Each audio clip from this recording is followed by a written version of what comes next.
Bonjour, chers frères et sœurs de la Terre Gaia Sophia. Je suis heureuse de vous retrouver aujourd'hui particulièrement pour aborder ce thème de la souveraineté.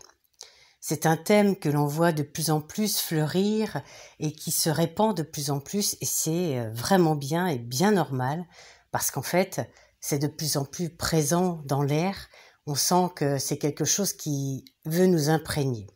Nous sommes de plus en plus nombreux à récupérer notre souveraineté et ça influence évidemment l'extérieur qui peut venir nous toucher. Alors la souveraineté, c'est être dans son intériorité, nous verrons cela, mais ça vient nous toucher puis si nous choisissons de nous laisser imprégner par cet air du temps, par ces énergies, ces vibrations, ces fréquences qui sont autour de nous, eh bien, ça peut nous permettre de recevoir cette information pour pouvoir accéder à cette fréquence de souveraineté. Pour ma part, c'est une quête de longue date parce que ça m'a guidée depuis environ 2015 dans ma vie pour trouver comment reprendre ma souveraineté, comprendre le processus, l'intégrer, l'incarner et ensuite permettre aux personnes que j'accompagne de vivre cela aussi à leur tour en comprenant le processus. Et depuis tout ce chemin fait, j'ai fait tout un parcours, alors je ne vais pas m'étaler et m'étendre dessus, mais j'ai fait tout un parcours dans ces 9 années, presque 10 années de quête, de recherche, d'intégration, d'incarnation, d'incorporation, de divers changements. Et c'est ce que je vais vous partager, c'est donc ma vision propre, mon chemin et ce que je suis en train d'incarner puisque, in fine, avec l'hypnose ésotérique, j'ai véritablement retrouvé cette souveraineté, en tout cas plus précisément. Je suis en cours de retrouver cette souveraineté, ça s'incarne de plus en plus, ça s'incorpore de plus en plus dans ma vie, c'est vraiment des changements, parfois de grands changements, c'est assez soudain, puis d'autres moments c'est plus lent, des petits changements, des petits pas, mais c'est aussi très très bien ainsi. La souveraineté, pour moi, c'est un état d'être, c'est une fréquence élevée. Et elle est d'autant plus élevée que notre âme, notre conscience ou notre vrai moi originel est libre lui aussi, d'où l'hypnose ésotérique pour se libérer aussi à ce niveau-là, c'est la souveraineté sur tous nos états d'être. Alors la souveraineté, ça veut dire être libre, véritablement libre, autonome, créateur, puissant. Mais tout d'abord, nous allons voir être libre, être un être libéré. Pour être libre, il faut être libéré de tout ce qui nous entrave, tout ce qui nous contrôle, tout ce qui nous manipule, tout ce qui nous soumet. Voyez, ce sont des programmes limitants, contrôlants, que nous avons, qui font partie de cette planète, de cette matrice. Ce sont aussi des interférences que nous avons souvent au niveau de notre vrai moi originel, cette conscience, cette âme. Plus nous nous libérons, plus nous allons recevoir de cette partie subliminale, cette partie ésotérique, cette partie subtile de nous, des fréquences de souveraineté, des fréquences élevées. Et donc nous allons les incorporer, les intégrer dans notre vie. Donc c'est ça, être libre, c'est se libérer de plus en plus. C'est vraiment ce que l'on peut faire dans la matière, nous libérer, et nous allons entrer plus en détail là-dessus, et puis au niveau de notre conscience, notre âme, notre vrai moi originel, nous libérer des interférences, des programmes également que nous avons pour pouvoir être un vrai moi originel libre, souverain. Et donc à ce moment-là, nous recevons ces fréquences de cette partie de nous. C'est être libre également de nos choix, de notre vie, de nos expériences qui sont basées sur notre alignement intérieur. Effectivement, notre alignement intérieur, cette unité intérieure vient de cette libération que nous faisons de plus en plus avec notre vrai moi originel, avec notre corps, notre cœur et toutes nos fréquences et tout ce que nous sommes. Et à ce moment-là, un véritable alignement, une grande unité se crée. En tout cas, c'est ce que je suis en train de vivre. Donc c'est cela, sortir de cette matrice, de ce monde inversé, dans lequel nous sommes. La matrice est un monde inversé où nous mettons en avant les programmes du mental, de l'ego, des croyances et des émotions de basse fréquence. Parce que c'est très bien adapté au système de la matrice, évidemment. En reprenant notre souveraineté, nous nous remettons à l'endroit. Nous remettons notre monde à l'endroit, à l'intérieur de nous. C'est-à-dire que nous allons transformer le mental, l'ego, les émotions et les croyances pour en faire quelque chose d'adapté à notre souveraineté, à notre alignement avec notre âme, notre conscience, notre vrai moi originel. Donc pour cela, nous allons faire de la transformation une véritable alchimie en soi pour transformer, transmuter même la personnalité, ce personnage qui est si bien adapté à cette matrice, à ce monde inversé. Donc pour cela, nous allons apprendre à transformer déjà dans la matière nos croyances, nos émotions de basse fréquence qui nous limitent et qui nourrissent cette matrice. N'oublions pas cela. Nous allons les transformer en émotions de haute fréquence, peut-être en croyances positives, mais ça ne peut être que temporaire parce que les croyances sont des programmes et ça a tendance à enfermer. Donc en fait, le but, c'est qu'à terme, les croyances s'en aillent de plus en plus de notre vie. Mais ça peut être transitoire de les transformer en croyances positives. J'utilise le processus de révéler, libérer, guérir ou transformer et renouveler. Ça fait partie de l'alchimie. C'est un véritable processus alchimique que nous allons vivre. Que ce soit dans la matière ou dans l'ésotérique, nous remontons à l'origine des émotions, des croyances, une mémoire, une blessure qui s'est cristallisée en nous, par exemple.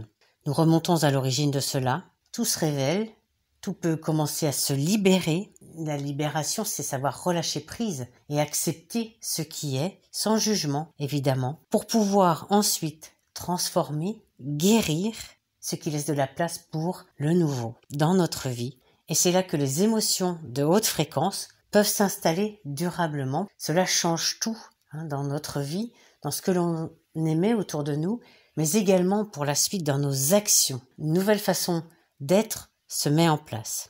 On va transformer le mental également, qui n'est plus dans la linéarité, mais qui, avec de nouvelles connexions neuronales, puisque nos changements se mettent aussi à ce niveau-là, permettent d'intégrer plus facilement et de façon plus holistique l'information.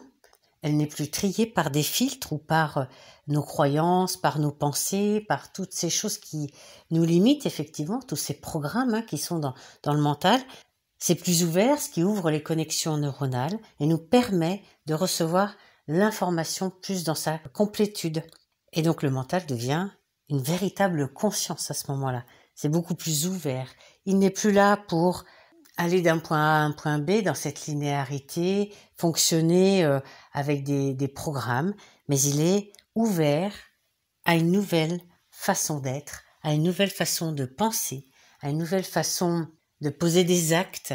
C'est plus de la réaction, ce sont des actes qui vont être posés, des actes justes d'ailleurs. Et puis nous avons l'ego, donc ceci fait partie du personnage ou de la personnalité. Donc l'ego, c'est quelque chose qui est là pour protéger. Il protège nos histoires, nos blessures, nos mémoires. Évidemment, il met beaucoup de choses dessus. C'est pour ça qu'il est souvent dans le jugement, la critique, la comparaison. Vous voyez, parfois même la culpabilité. Il génère ces fréquences basses. Et là aussi, lui est un programme également. Et ce programme n'existant plus, il ne sert plus à cela. Il émet des fréquences beaucoup plus élevées qui sont le discernement, la neutralité, l'acceptation, la compassion, entre autres. Et cela change tout dans notre façon d'être. Donc c'est véritablement un nouvel état d'être qui se met en place de plus en plus. Et lorsque nous faisons cela dans la matière, il ne faut pas oublier l'aspect ésotérique, l'aspect de notre part éthérique qui demande aussi à être libérée pour que tout cela s'aligne. Autrement, il va y avoir des alignements et ça va bloquer un moment ou un autre. En tout cas, c'est ce que j'ai vécu, c'est ainsi que je l'ai vécu, j'ai fait tout ce parcours et à un moment donné, j'ai senti que ça bloquait, que ça ne s'alignait plus, qu'il y avait des distorsions Et c'était pas du tout OK pour moi parce que il y avait une incompréhension. Et donc lorsque j'ai compris cette part ésotérique qui devait être aussi libre, que j'ai fait mon hypnose ésotérique pour libérer le vrai moi originel, voilà, depuis, ce parcours fait une grande différence. Il y a un vrai changement. C'est pas à pas, petit à petit, puis parfois, il y a des grandes enjambées qui se font, hein, comme si je chaussais mes bottes de cette lune. La souveraineté, c'est véritablement redevenir un créateur puissant. C'est ce que nous sommes en réalité. C'est reprendre notre pouvoir intérieur. Et le mot intérieur prend toute sa force, toute sa raison d'être, puisque être souverain, c'est rester dans son intériorité. Plus rien de l'extérieur ne nous influence, ne vient nous changer.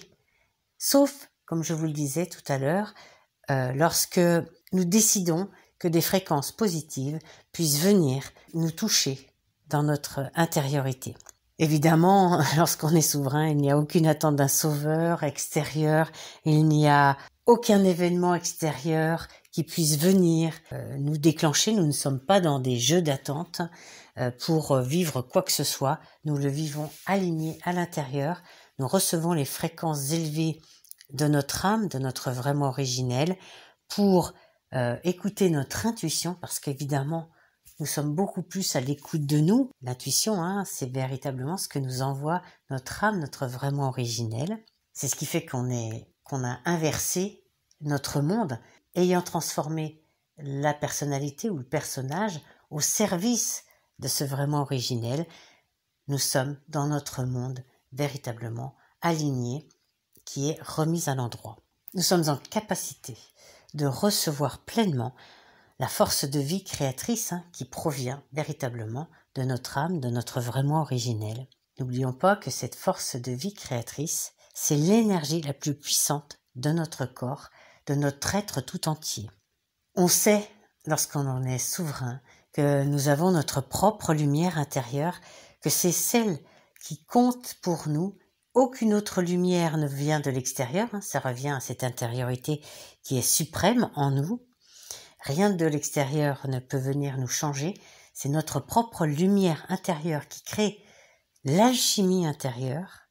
Ça demande évidemment notre détermination et notre courage pour faire cela. Et c'est notre fréquence de souveraineté que l'on émet qui nous permet de nous remettre aussi complètement à l'endroit. Être souverain, c'est être autonome, responsable, c'est-à-dire capable de trouver des réponses en soi la plupart du temps. Et c'est pour cela que, en remontant à l'origine, en les révélant, en les mettant en lumière, on peut les annuler, mais on devient autonome et responsable.